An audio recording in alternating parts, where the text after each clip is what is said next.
Buenas y bienvenidos a un nuevo video de Nueva Era. Hace mucho que no hablábamos de las novedades de Rebirth, así que me parece un buen momento para hablar de ellas, sobre todo porque me da la sensación de que esta semana podemos llegar a tener el segundo tráiler. Así que arranquemos. El primer punto que quiero hablar es el compositor. Al fin tenemos el nombre de quién es el que está detrás de la música de esta película, y es Alexandre Desplat. Ganador de 2 premios Oscar y conocido por su trabajo en Godzilla del 2014, The Shape of Water y las películas de Wes Anderson. Si bien no es uno de los más populares, es un tipo bastante reconocido y él nos cuenta en un video promocional de Jurassic World Rebirth que tiene una gran influencia de John Williams en su trabajo, en general.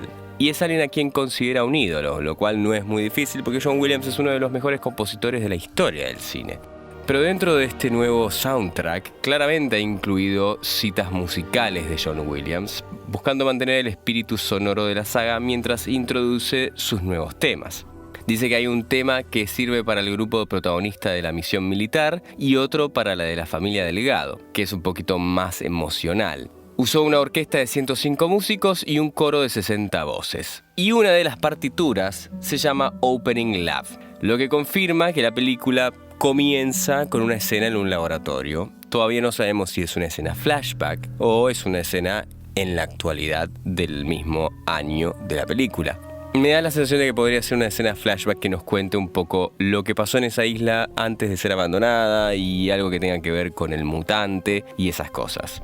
Después tenemos que hablar de la duración de la película, la cual está confirmada que va a ser 2 horas 14 minutos, convirtiéndola en la segunda más larga de la saga después de Dominion. Al principio había rumores vagos, pero que recorrió todas las redes sociales, de que iba a durar 1 hora 40, y yo me había puesto muy contento porque estoy con esa idea de que quiero que las películas de Jurassic tengan un poquito de coherencia en algún lado.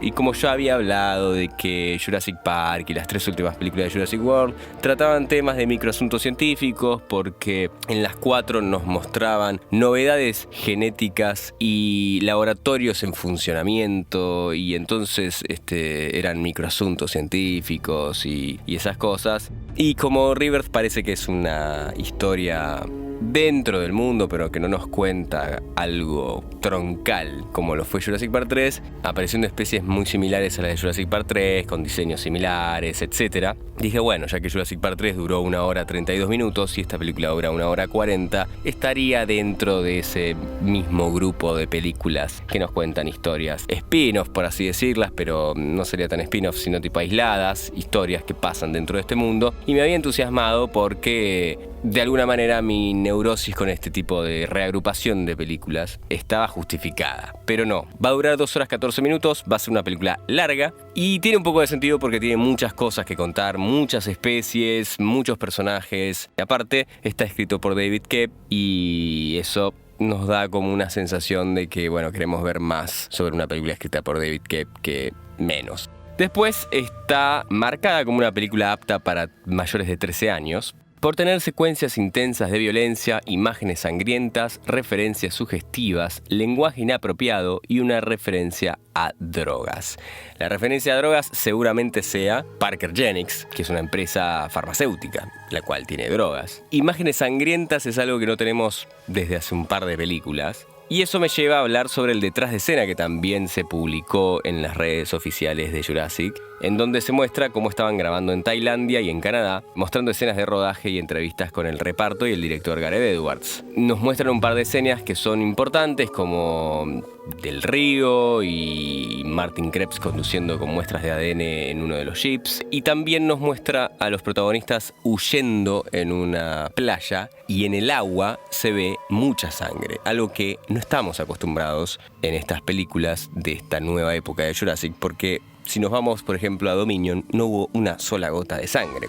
Luego, si tenemos que hablar de las cosas que fueron mostrando un poquito más y hablando en notas, es sobre la escena del río. Escena directamente sacada del libro, de la novela original, en donde podemos ver que está bastante fiel a lo que dice la novela porque, como ya sabíamos en el tráiler, arranca con Teresa Delgado, que es la hija mayor de los Delgado, tratando de buscar una balsa o balsas de plástico, encontrándose primero con un Dilophosaurus que tiene el diseño que vimos en Dominion y después cruzándose con este T-Rex nuevo con colores y escamas llamativas que los termina atacando en el río. Lo importante es que en un spot de la NBA podemos ver al cadáver del Parasaurolophus atrás de Teresa. Y este cadáver de Parasaurolophus tiene algo muy interesante, porque tiene los colores de los Parasaurolophus de Dominion, pero con el diseño de los típicos clones de InGen. O sea, son colores de los de Dominion, pero con la morfología de lo de las demás películas.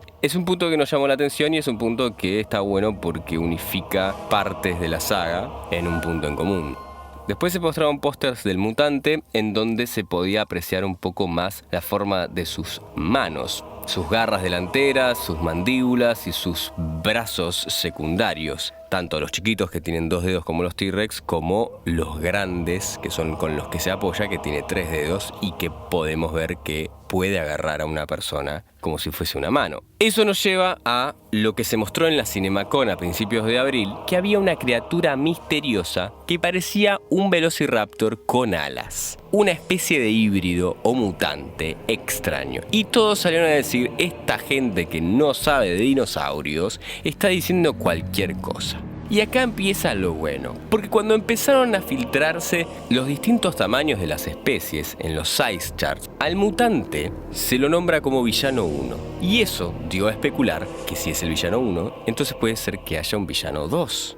Entonces los rumores de que, no es el único mutante, empezaron a ser un poquito más fuertes. Y ayer, Empire Magazine sacó una nota exclusiva en su nuevo número con una tapa totalmente de Jurassic World Rebirth, en donde primero nos dan el nombre de este mutante que ya conocemos, que se llama efectivamente D-Rex, pero no por Deaurus o Doomsday, sino por Distortus. Distortus en latín más o menos significa deforme, o sea que es el rey deforme. Y luego en otra nota, David Koepp nos confirma que no va a ser el único mutante, ya que va a haber otro llamado Mutadons o Mutadon, que va a ser una criatura mitad raptor, mitad pterosaurio. ¿Eso significa que es híbrido? No sabemos.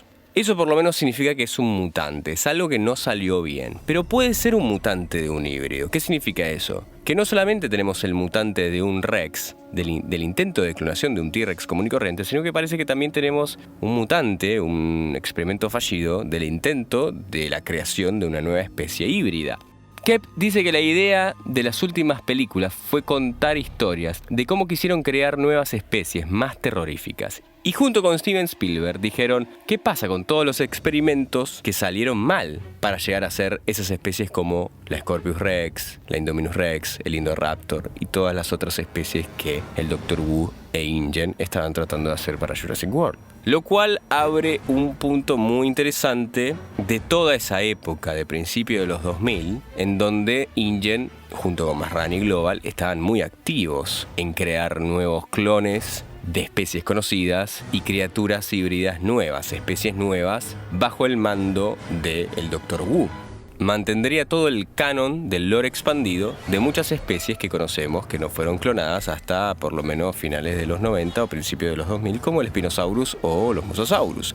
Yo sigo pensando que esta película va a tener una combinación entre cosas que nos van a hacer acordar mucho a las 2 primeras películas, como por ejemplo la escena del río y otras escenas que todavía no conocemos, y después también cosas nuevas que nunca vimos, pero que seguramente nos va a llevar a esa parte oscura y medio críptida, por así decirlo, de la saga, que fue ese bache entre el 2001 y el 2015. Como que vamos a ver una película que nos lleve a esa sensación que nunca terminamos de vivir y que siempre especulamos.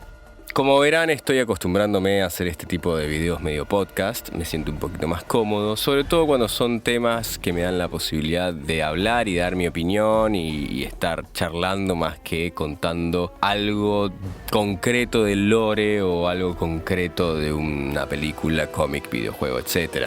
Así que les pido que si les gusta este tipo de videos, que likeen, comenten, se suscriban, activen la campanita y estén atentos a todo lo que vaya a subir.